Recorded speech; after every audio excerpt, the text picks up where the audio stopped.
بسم اللہ الرحمن الرحیم۔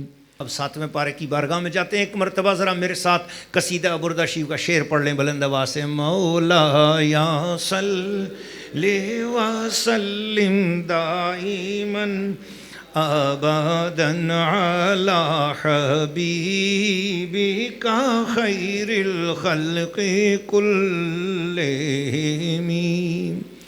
7واں پارہ، اس میں کل 19 رکوع ہیں اور اس پارے میں سورہ مائدہ کے 6 رکوع بھی ہیں اور سورہ الانعام آخر 13 رکوع پر مشتمل ہے۔ تو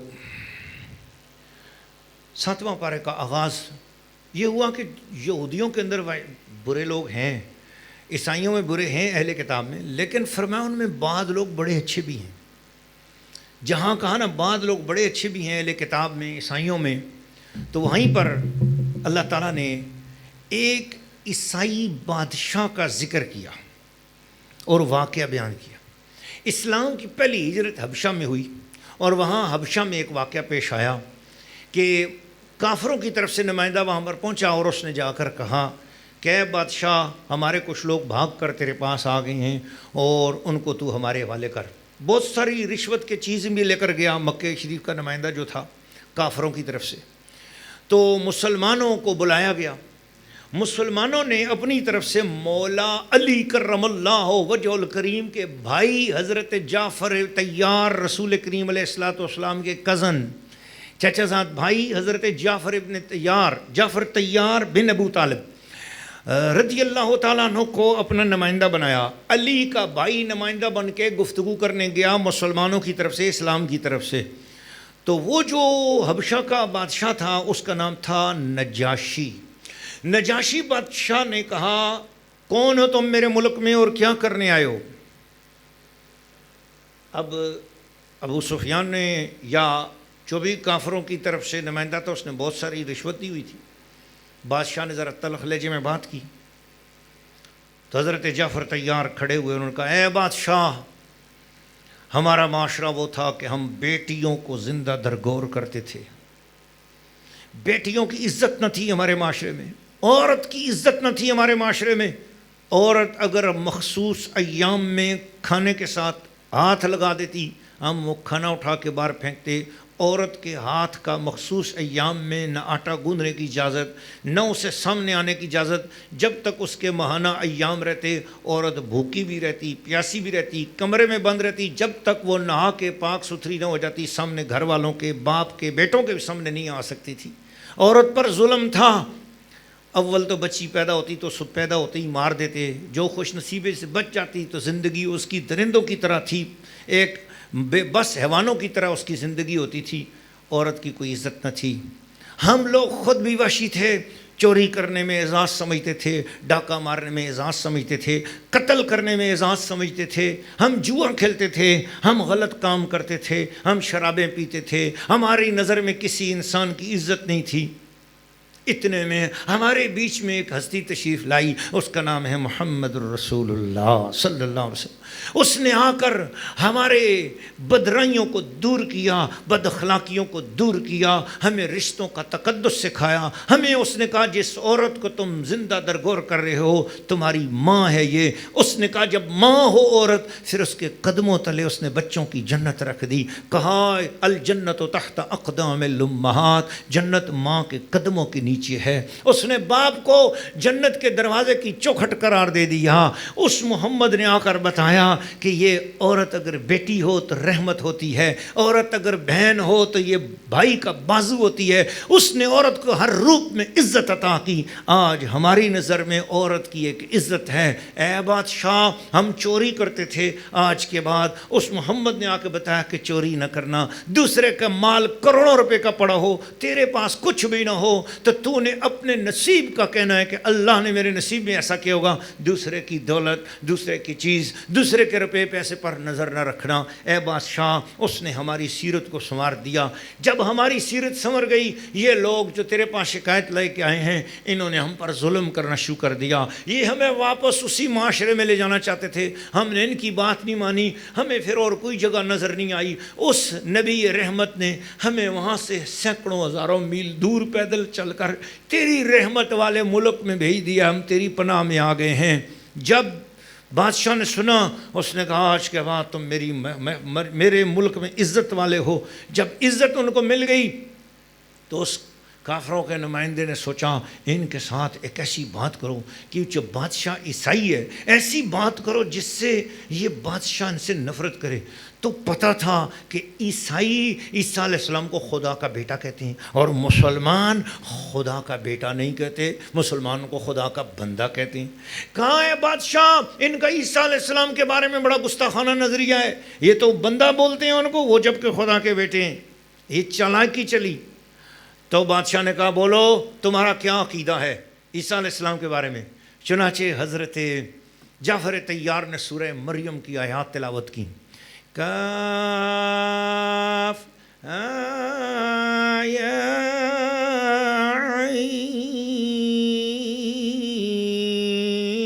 عین صاد۔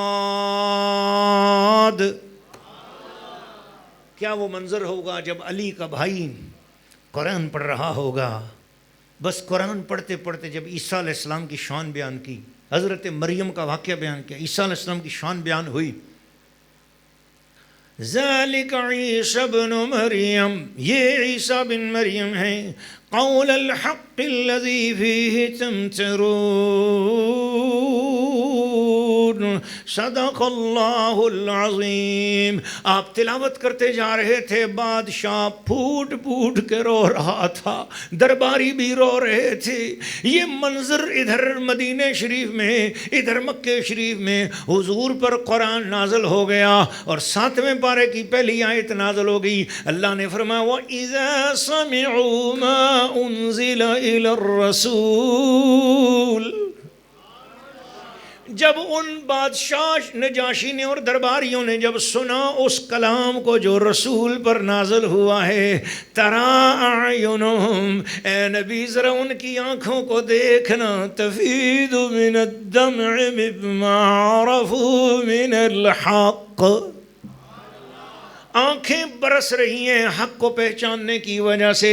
پتہ چلتا ہے قرآن کا حق جسے سمجھ میں آ جائے اس کی آنکھیں برسنے لگ جاتی ہیں۔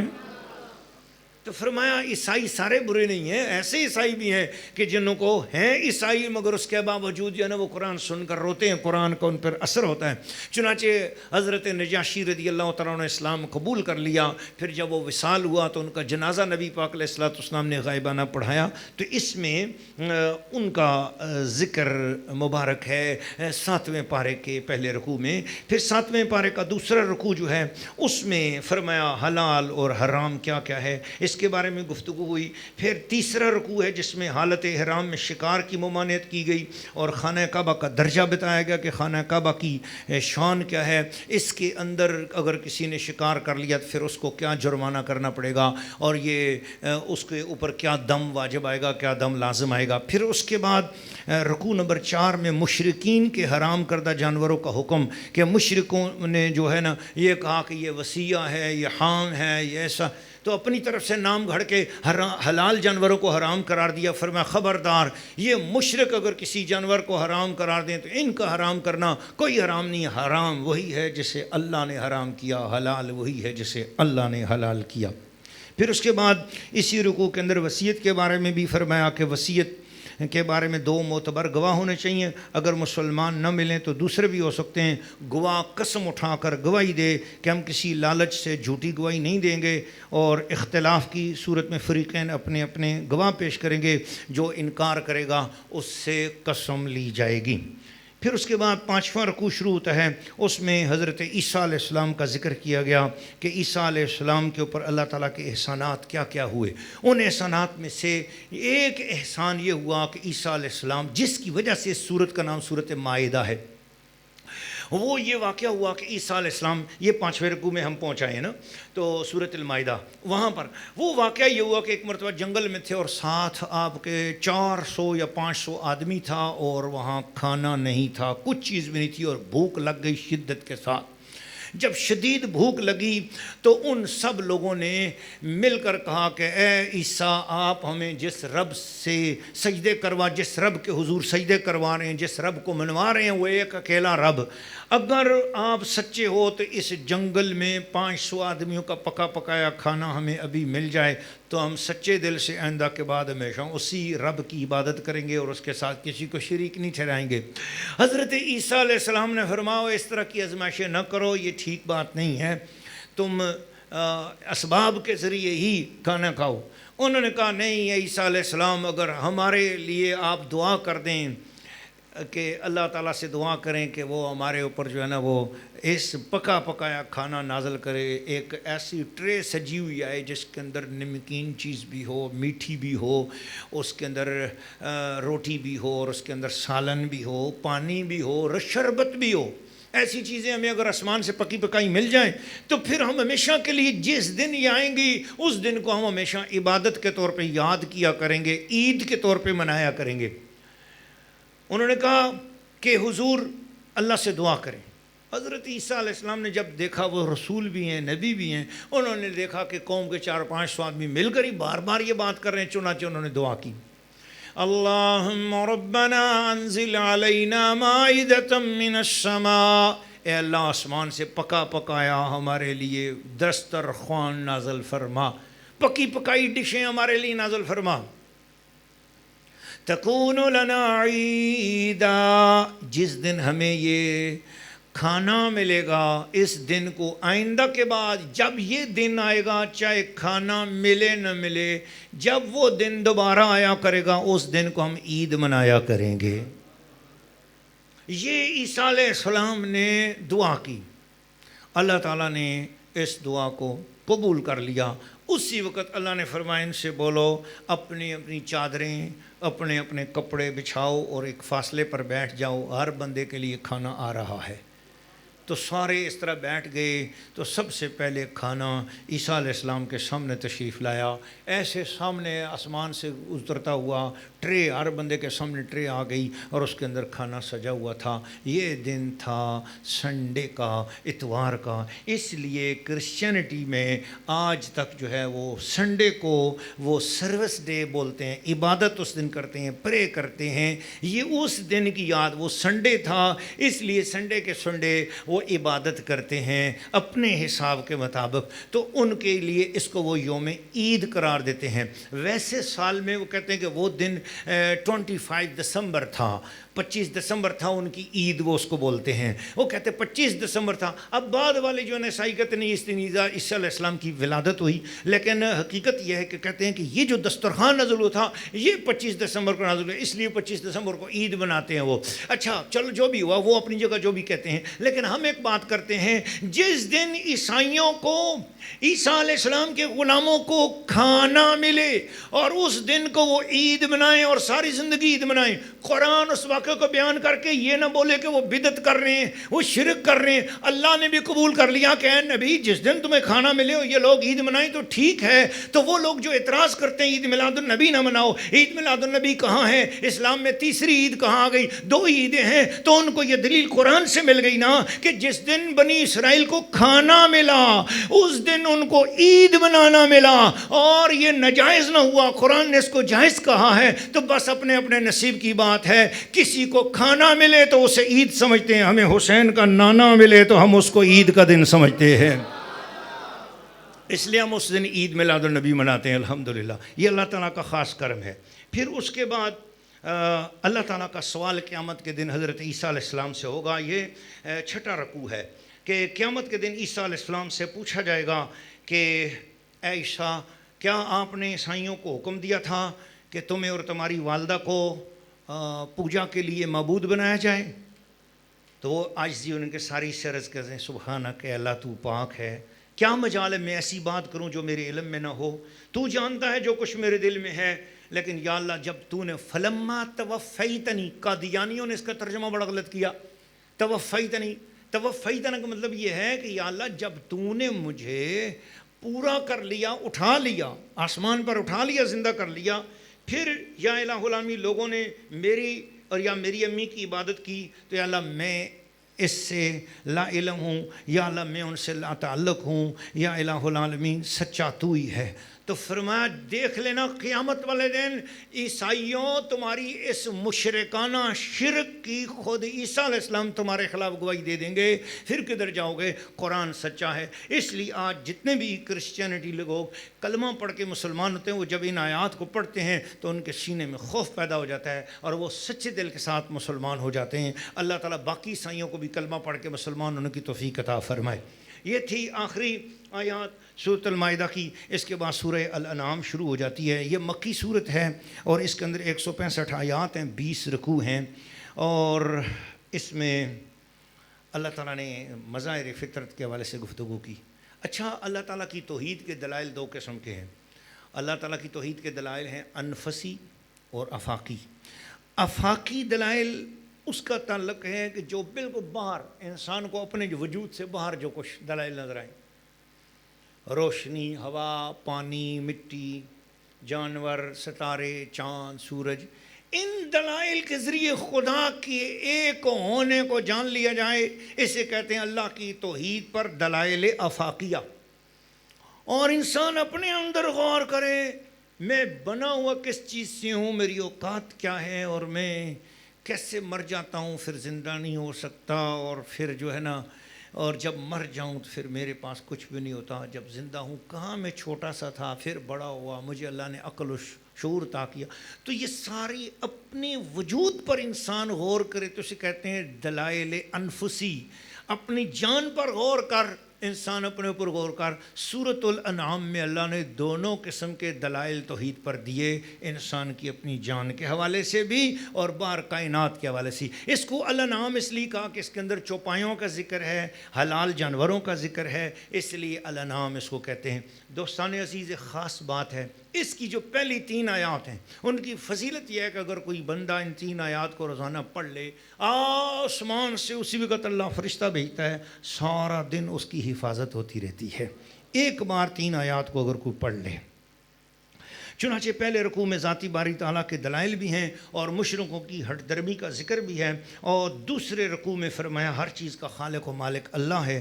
تیسرے رکوع میں فرمایا مشرکین اور کفار کا انجام بہت برا ہوگا، اور پھر اگلے رکوع میں فرمایا کہ روز محشر اللہ تعالیٰ کی ملاقات کا دن ہے، اس کی تیاری کرنی چاہیے، اور پھر اس سے اگلے رکوع میں ارشاد فرمایا نبی کریم کا ہر عمل وحی الہی ہے، اور یہ بتا دیا کہ میرے محبوب ان کو بتا دو کہ میں خزانوں کا مالک تو نہیں ہوں، جو کچھ میں بولتا ہوں میں خود اپنی خواہش سے نہیں بولتا، میرا اللہ جو فرماتا ہے میں وہی آپ کے سامنے بولتا ہوں۔ مطلب یہ ہے کہ یہ کافر آ کے کہتے تھے کہ اگر آپ اللہ کے سچے رسول ہیں تو طائف بڑا ٹھنڈا علاقہ ہے، طائف کا موسم مکے میں بھی آ جائے نا، یہ مکے کے پہاڑ بڑے کالے کالے ہیں، ان میں ذرا سبزہ آ جائے نا، یہاں درخت پیدا ہو جائے نا۔ حضور نے فرمایا میں خدا کی فطرت کے خلاف کام نہیں کرتا، لیکن میں معجزے اپنی مرضی سے بھی نہیں لاتا، میرا اللہ چاہے گا تو معجزے ہوں گے، اللہ نہیں چاہے گا تو میں معجزے نہیں لاتا۔ اس لیے حضور نے یہ جو باتیں کی کافروں کی اقلیت کو دور کرنے کے، کہ اگر میں اتنے بڑے بڑے معجزات پہلے انبیاء نے دکھائے ہیں نا، ان کو دیکھ کر وہ نہیں، ان کو دیکھ کر اگر تم مانو تو پھر میں بھی انبیاء میں سے ایک نبی ہوں نا، 1,24,000 انبیاء میں سے کسی نبی کو مان لو تو پھر میری نبوت بھی برحق ہے، اور جب ان کو انکار کر دیا تو پھر میں معجزے دکھاؤں گا، تم ان کا بھی انکار کرو گے۔ اس لیے حضور نے فرمایا پہلے پچھلے نبیوں پر ایمان لے آؤ، ان پر مانو گے پھر مجھے بھی خود بخود تمہیں ماننا پڑ جائے گا۔ تو یہ بات تھی، تو فرمایا تمہاری مرضی پر معجزے نہیں دکھاتے، اور یہ یاد رکھ لیں یہ حضور کی بہت بڑی رحمت ہے، کیونکہ پچھلی امتوں میں جو مرضی پر معجزے جس نے طلب کیے، جب انہیں دکھا دیا گیا معجزہ اور اس کے بعد انہیں ایمان نہیں لائے، پھر کوئی گنجائش نہیں، پھر عذاب لازمی آتا ہے۔ اس لیے حضور علیہ الصلوۃ والسلام نے لوگوں کی مرضی پر معجزے نہیں دکھائے تاکہ اگر وہ انکار کریں گے تو کہیں ان پہ عذاب نہ آ جائے۔ ہاں، جس کے بارے میں پتہ تھا کہ یہ معجزہ دیکھتے ہی مسلمان ہو جائے گا، پھر حضور نے ضرور اس سے معجزہ دکھایا. جیسے ابو جہل کا بیٹا اکرمہ جو ہے وہ کسی جھیل کے کنارے حضور کو مل گیا اور جھیل کے اس طرف کھڑا تھا اور نبی پاک اس طرف تھے. حضور علیہ الصلوۃ والسلام نے جا کر جو ہے نا وہ اکرمہ کو جا کے ملاقات کی اور کہا کہ اکرمہ تیرا باپ بھی جہنم میں چلا گیا, کب تک تو جو ہے نا میرے مخالف رہے گا, کلمہ کیوں نہیں پڑھتا؟ اس کی نظر پڑی حضور کے پاس کھڑے کھڑے, اس نے کہا وہ دیکھیں جھیل کی پرلی طرف ایک بہت بڑا پتھر ہے, 40 فٹ بائی 40 فٹ کا بڑا پتھر چٹان تھی, 40 فٹ ایک کمرے جتنا ہوتا ہے. اس نے کہا وہ پتھر وہاں سے چلے, پانی کے اوپر سے تیرتا ہوا آئے, یہاں پر پہنچ جائے, میں کلمہ پڑھ لوں گا. نبی پاک نے فرمایا پھر پتھر کو اگر میں نے بولا تو بولے گا یہ جادو ہوا, تو جا کے پتھر سے بول کہ حضور بلا رہے ہیں. حضور کی میں کہتا ہوں بے مثل و بے مثال اور زبردست بصیرت دیکھو, سرکار اس کو بھیج رہے ہیں, بس جیسے ہی وہ حضور کی حکم پر چلا نا اس کو بولنے کے لیے, سمجھو ایمان والا تو ہو گیا, بولو نا ذرا سبحان اللہ. پتھر چلے یا نہ چلے, جب وہ چلا حضور کے کہنے پر پتھر کو بولنے کے لیے تو پتہ تو چل گیا کہ یہ کافر پر اتنا مانتا ہے کہ نبی وہی ہوتا ہے جس کی پتھر بھی جو ہے نا گواہی دیتے ہیں اور پتھر بھی اس کا مانتے ہیں. تو یہ ایمان کی طرف قدم اٹھ گیا. جب وہ پتھر کو بولنے کے لیے چلا تو چل پڑا. او جھیل کو کراس کر کے پرلے طرف پہنچا, جا کے پتھر کو کہتا ہے او پتھر تجھے وہ رسول پاک بلا رہے ہیں. اب پتھر ہلا اور پانی پر سے چلنا شروع کر دیا. پتھر چل رہا تھا, اکرمہ کنارے کنارے دوڑتا آ رہا تھا. جیسے ہی پتھر حضور کے قدموں میں پہنچا, پتھر سے پہلے اکرمہ پہنچ گیا. اس نے کہا سونے محبوبہ اگر پتھر تیرے پاس آ گیا, میں بشر بھی تیرے قدموں میں جھکنے کے لیے حاضر ہو گیا. کلمہ پڑھا, مسلمان ہو گئے. حضرت اکرمہ رضی اللہ تعالیٰ بن گئے. پھر اس کے بعد اگلے رکوع میں فرمایا دعوت حق کے شدائی ایمان والوں کے لیے سلامتیوں کی دعا. اللہ تعالیٰ نے فرمایا کہ وہ ایمان والے جو ہے نا ہمیشہ شکر کرتے ہیں, اچھی طرح اللہ تعالیٰ کی بارگاہ میں دعائیں کیا کرتے ہیں. کوئی غلطی ہو جائے تو بار بار اللہ تعالیٰ سے عرض کرتے ہیں مولا ہم سے خطا ہوگی, ہمیں معاف فرما دے. تو توبہ کرنا اللہ کا بہت پسندیدہ, اللہ کو بڑا پسندیدہ ہے.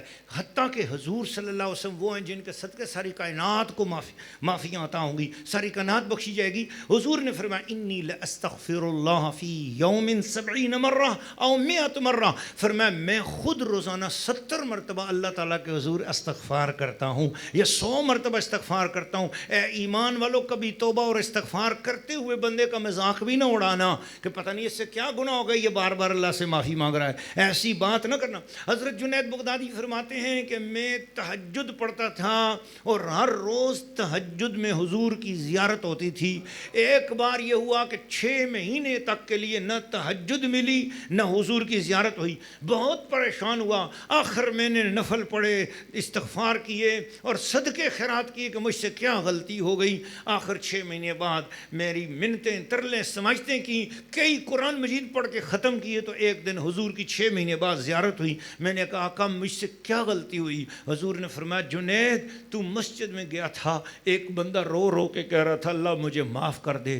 تو نے اس کو دیکھ کر سوچا تھا یہ شاید ریاکاری کر رہا ہے, شاید دکھلاوا کر رہا ہے. تو نے اس میرے رونے والے بندے کو, میرے امتی کو دکھلاوے والا کہا, اس کے رونے کا تو نے مذاق اڑایا, اس لیے 6 مہینے کے لیے تہجد بھی تجھ سے چھین لی گئی اور 6 مہینے کے لیے زیارت مصطفیٰ سے بھی محروم کر دیا گیا.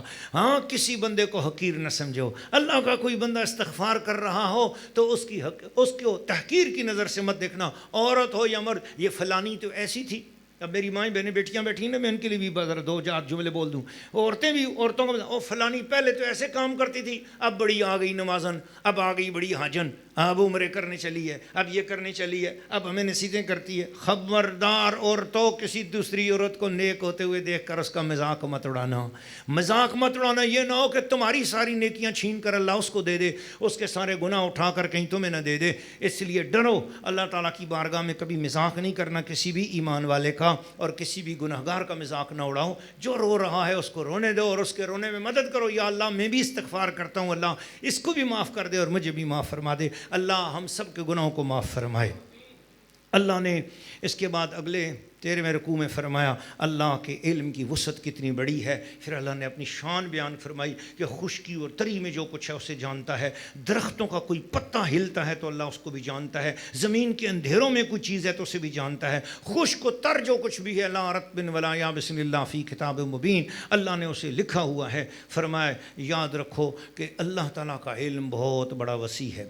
پھر اس سے اگلے رکوع میں اللہ نے فرمایا جو دین کا مذاق اڑانے والے لوگ ہیں ان سے بھی کوئی تعلق نہ رکھو. یہ خاص بات ہے. میں ابھی اس پر میں چاہتا ہوں کہ یہ جو رکوع ہے آیت نمبر 61 سے لے کے 70 تک ہے یہ سورہ الانعام کا. یہ رکوع نمبر 14 گھر میں جا کے ضرور پڑھیے گا اس کا ترجمہ. میں یہ کہوں گا کہ جن لوگوں نے اس زمانے میں حضرت بلال کا مذاق اڑایا، حضرت صہیب رومی کا مذاق اڑایا اور کہے یا رسول اللہ یہ تو غریب لوگ، تھوڑے سے لوگ آپ پر ایمان لائے ہیں، کوئی بڑا بادشاہ نہیں، کوئی بڑا پیسے والا آپ کے ساتھ نہیں. آج بھی لوگ پیر کامل اسی کو سمجھتے ہیں جس کا کوئی بڑا کوئی پیسے والا کوئی سیٹ اس کا امیر مرید بنے، یہ بڑا کامل مرشد ہے. کیوں؟ فلاں سیٹ اس کا مرید ہے.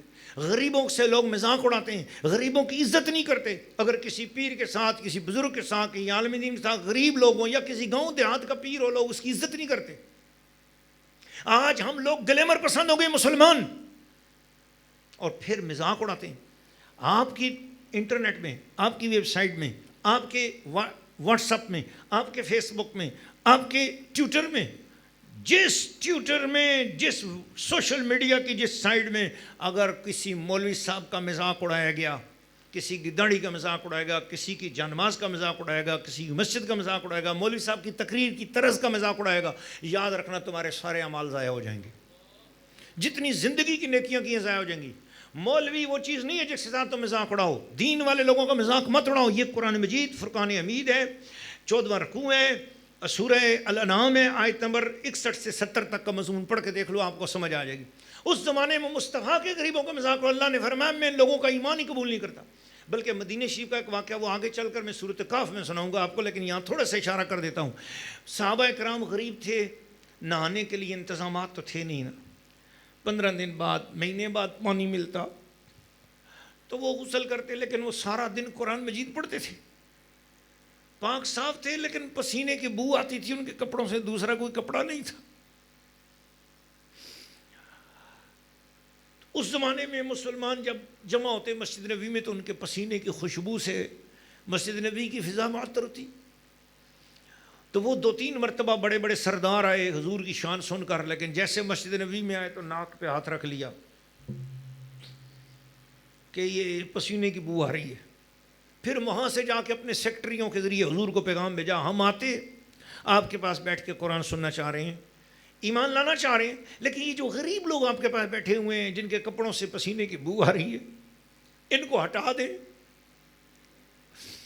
حضور کے دل میں خیال آیا چلو شاید اس طرح یہ ان لوگوں نے ایمان اگر قبول کرنا ہے تو چلو اس طرح کرتا ہوں، کوئی وقت ایسا رکھ لیتا ہوں کہ فلاں وقت جب وہ آئیں اس وقت یہ غریب لوگ نہ ہوں. حضور نے سوچ لیا رحمت کے طور پہ. اللہ کے قرآن کی آیتیں نازل ہو گئی سورۃ کہف کی. اللہ نے فرمایا وَاصْبِرْ نَفْسَكَ مَعَ الَّذِينَ يَدْعُونَ رَبَّهُمْ بِالْغَدَاةِ وَالْعَشِيِّ يُرِيدُونَ وَجْهَهُ وَلَا تَعْدُ عَيْنَاكَ عَنْهُمْ. اے محبوب یہ جو غریب لوگ ہیں جن کے پسینے کی بو آ رہی ہے، مجھ سے پوچھ کہ اس بو کو میں کتنی عزت سے دیکھتا ہوں. جو تیرے محبوب، تیرے دیوانے، تیری محبت میں ان کے پاس نہانے کے لیے صابن نہیں ہے، پہننے کے لیے 2 جوڑے نہیں ہے، دوسرا جوڑا کپڑے کا لیے غریب ہے تو کیا ہوا؟ محبوب یہ تیرے غلام ہیں، ان کے پسینے کی خوشبو میرے نزدیک کم عنبر و کستوری سے بھی زیادہ عزت والی ہے. اے محبوب ان دولت مندوں کی دولت مجھے قبول ہی نہیں ہے جو تیرے غریبوں سے پیار نہ کریں. دفع ہو جائیں، مجھے ان کا ایمان قبول نہیں، ان کا کلمہ قبول نہیں، ان کا پیسہ قبول نہیں. محبوب تیرے ارد گرد پھیرے لگانے والے ان غریبوں کی غربت مجھے قبول ہے. تو اصل چیز اللہ کے ہاں دل کی محبت دیکھی جاتی ہے، پیسے کا کوئی اعتبار نہیں. اس لیے آپ لوگ بھی اپنے دماغوں کے اندر یہ بات خناس کبھی نہ بیٹھنے دینا کہ فلاں غریب ہے اللہ اس سے ناراض ہے، اور فلاں کے پاس اچانک کوٹھی آ گئی، کار آ گئی، پیسے آ گئے، دولت آ گئی اور اس سے اللہ بڑا راضی ہے. اپنا یہ معیار بدلو. خبردار پیسے کی بنا پر کسی سے تعلق، دوستی، محبت، پیار پیسے کی بنا پر کسی کو عزت والا، پیسے کی بنا پر کسی کو دین والا مت سمجھنا۔ اللہ کا قریب پیسے والا نہیں، اللہ کے قریب وہ ہے جس کا دل ایمان والا ہے، جس کے دل میں حضور کا عشق زیادہ ہے، جس کے دل میں محبت ہے، جس کے سینے میں ادب ہے اور جس کے عمل میں اخلاص ہے۔ اللہ مجھے اور آپ سب کو اخلاص عطا فرمائے۔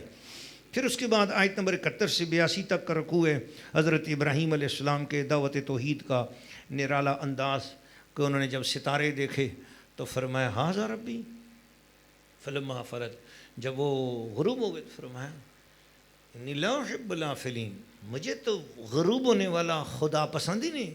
خدا کیا ہے جس سے جو غروب ہو جائے؟ خدا تو وہ ہے جس کی ہر وقت شان طلوع رہے، بولو سبحان اللہ۔ پھر انہیں چاند سورج سب چیزوں کو دیکھا، فرمایا خبردار یہ خدا ہو ہی نہیں سکتے، خدا تو وہ ہے کہ جو بہت اونچا ہے۔ پھر اس وقت آپ نے یہ دعا پڑھی، فرمایا انی وجہت وجہی للذی فطر السماوات والارض حنیفا وما انا من المشرکین۔ یہ دعا جو ہے نا بڑی عظیم دعا ہے، اللہ تعالیٰ اس دعا کی برکات مجھے اور آپ سب کو نصیب فرمائے۔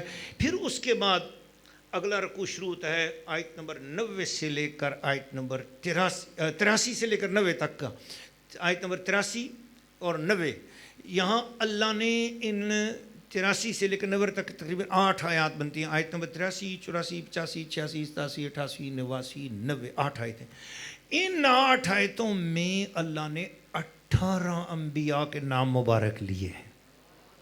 اتنا زور سے سبحان اللہ بولو کہ مزہ آ جائے۔ 18 انبیاء اکرام کے نام لیے اللہ تعالیٰ نے فرمایا حضرت ابراہیم، حضرت اسحاق، حضرت یعقوب، حضرت نوح، حضرت داؤد، حضرت سلیمان، حضرت ایوب، حضرت یوسف، حضرت موسیٰ، حضرت ہارون، حضرت زکریہ، حضرت یحییٰ، حضرت عیسیٰ، حضرت الیاس، حضرت اسماعیل، حضرت یسع، حضرت یونس، حضرت لوط۔ یہ سارے انبیاء کا ذکر کیا، فرمایا یہ سب کے سب میرے برگزیدہ رسول ہیں، اور فرمایا فَبِهُدَاهُ مُقْتَدِهْ۔ یہ آیت ایسی زبردست ہے، کمال آیت ہے، اس کے اوپر کاش کہ مجھے اگر 4-5 گھنٹے ملتے تو میں گفتگو کرتا کہ اے محبوب فَبِهُدَاهُ مُقْتَدِهْ، اے محبوب جتنا ہم نے ان انبیاء کو عطا کیا وہ سارے کا سارا اکیلا تجھے عطا فرما دیا ہے۔ پھر یہ فرمایا مسلمانوں اگر یہ ان میں سے ان میں سے بھی کوئی شرک کرتا تو اس کے عمل بھی ضائع ہو جاتے۔ اللہ اکبر، توحید کتنی عظیم چیز ہے۔ ان میں سے بھی اگر کوئی شرک کرتا تو اس کے عمل ضائع ہو جاتے۔ اس کا مطلب ہے مخلوق میں کوئی خدا ہو سکتا ہی نہیں ہے، بولو نا سبحان اللہ۔ پھر قرآن مجید کی کتاب الہی ہونے پر جو ہے نا وہ دلائل دیے گئے۔ اگلے رکوع میں منکروں کی کذب بیانی اس کا بھی بیان کیا گیا، اللہ تعالیٰ کی ذات اور صفات، اس کے افعال کی معرفت بیان کی گئی، اور پھر 7واں پارہ ختم ہو رہا ہے۔ اللہ تعالیٰ واحد ہے، یکتا ہے، اللہ کسی کی خواہش کی تکمیل کا پابند نہیں ہے۔ عیسائیوں کی تردید کی اللہ تعالیٰ کی بیوی نہیں، اللہ کی اولاد نہیں، ہر چیز کا اللہ خالق ہے، اور مخلوق کا اللہ تعالیٰ کے ساتھ کوئی خونی رشتہ نہیں ہے۔ اللہم صلی علی سیدنا محمد وعلی آلہ وصحبہ اجمعین۔ اللہم صلی علی سیدنا محمد وعلی وصحبہ وبارک وسلم۔ یا اللہ قرآن کو ہمارے سینوں کا نور بنا، قرآن کی برکت سے ہمیں دنیا اور آخرت کی برکت نصیب فرما۔ سبحان اللہ وبحمدہ، سبحان اللہ العظیم، لا الہ الا اللہ محمد رسول اللہ، وما علینا الا البلاغ المبین۔